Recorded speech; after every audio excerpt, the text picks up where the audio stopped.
Bismillahirrahmanirrahim. Susahnya menjadi ibu. Kita yang melahirkan anak-anak kita yang membesarkan mereka, ketika mereka tumbuh di awal kehidupan mereka, mulai merangkak, jalan, kita mulai dipenuhi kekhawatiran. Sebagai orang yang melahirkan, merawat, tentu tumbuh kasih sayang yang besar, bisa dimaklumi, bahkan sudah seharusnya. Sehingga dari situ kita menginginkan yang baik, bahkan terbaik untuk anak-anak kita. Anak-anak semakin besar, mereka mulai menjalani takdir mereka sebagai manusia. Jika mereka kecil, kekhawatiran kita ketika mereka harus berjalan, merangkak, harus belajar berjalan. Kita takut mereka terbentur, kita takut mereka terluka secara fisik. Ketika mereka semakin besar, mereka hanya benar-benar menjadi manusia dewasa. Mereka bekerja, mereka berumah tangga. Lalu kita melihat ternyata mereka menjalani kehidupan yang sulit, entah sulit secara ekonomi atau sulit secara hubungan. Bagaimana perasaan kita sebagai seorang ibu? Tentu berat. Kita selalu ingin melindungi. Kekhawatiran demi kekhawatiran melanda kita, kesedihan demi kesedihan melanda kita, dan kesedihan ini akhirnya karena setiap kita berbeda, cara mengapresiasi, cara mewujudkannya juga berbeda-beda. Yang pasti kekhawatiran ini berdampak ke dalam diri kita sendiri, sementara ke orang lain di luar diri kita bisa berbeda-beda. Bisa jadi itu juga menghancurkan kegelisahan kita, merepotkan, menghancurkan anak kita sendiri, menumbuhkan ketidaktenangan anak kita sendiri, atau yang lainnya. Tapi yang pasti itu membuat kita sendiri sangat-sangat gelisah. Itulah berat menjadi ibu. Beratnya menjadi ibu adalah ketika kita harus mulai menyaksikan goresan takdir perjalanan hidup anak-anak kita, yang kemudian kita merangkumnya menjadi takdir anakku kok gini. Inilah beratnya menjadi seorang ibu ketika kita masih mentah dalam menghambakan diri kepada Allah.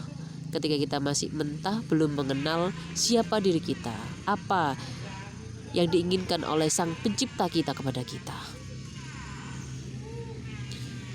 Kita semua adalah manusia. Manusia itu diciptakan dengan sangat sempurna oleh Allah, tapi kesempurnaan itu tidak dijadikan milik kita manusia. Hanya Allah yang kudus maha suci.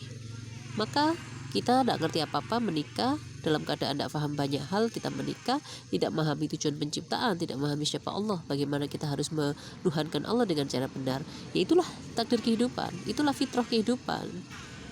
Seiring waktu berjalan, sudah seharusnya kita belajar cara terbaik untuk melindungi anak-anak kita, cara terbaik untuk melindungi diri kita sendiri agar menjadi ibu itu tidak berat adalah dengan apa?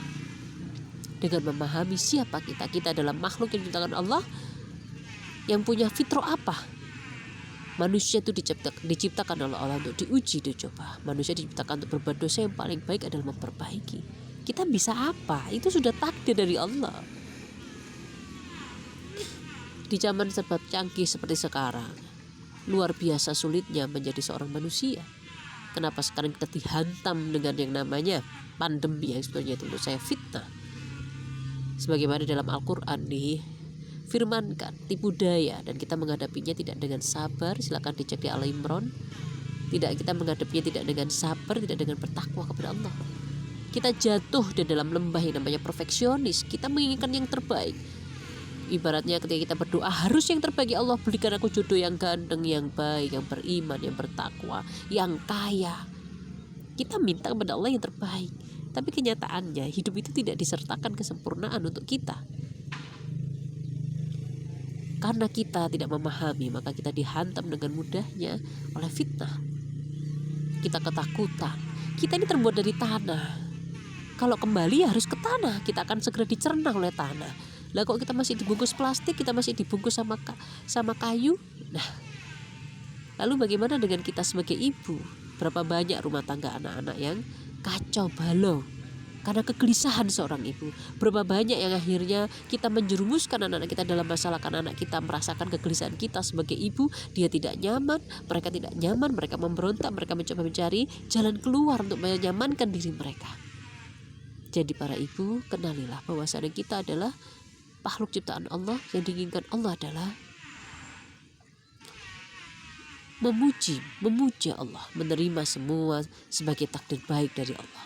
Ketika kita penuh keyakinan kepada Allah, ketika kita sudah benar-benar yakin pada Allah, takdir buruk pun terlihat baik karena kita meyakini Allah Al-Bar, Maha Baik. Karena kita yakin Allah Rahman dan Rahim, bagaimana mungkin ada yang buruk? Jadi agar menjadi ibu tidak sulit, mari kita didik diri kita sendiri untuk menuju keikhlasan, untuk menuju kepahaman yang akan melahirkan keikhlasan tentang siapa kita dan bagaimana seharusnya kita.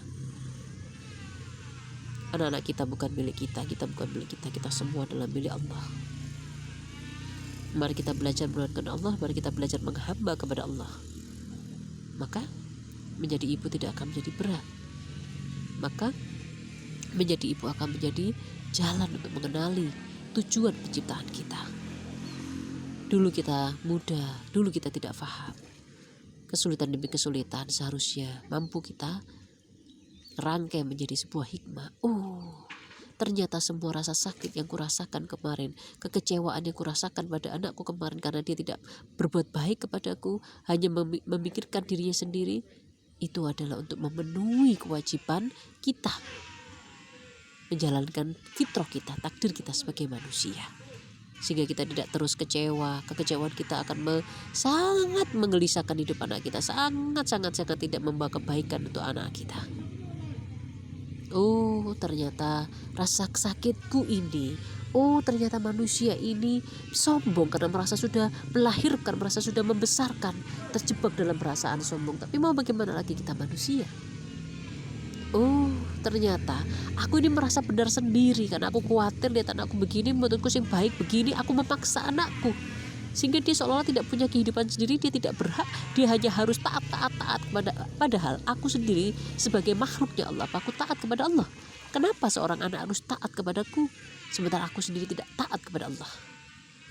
Jika kita menuntut ketaatan kepada anak kita, kenapa kok kita tidak menuntut ketaatan diri kita sendiri kepada Allah? Semakin bertambah umur, di usia 40, apalagi lebih dari 40, seharusnya sebagaimana Nabi Muhammad diangkat oleh Allah di usia beliau 40 tahun, maka 40 tahun itu sudah matang kehidupan, saatnya kita merangkum, saatnya kita berjalan di atas rangkuman kita.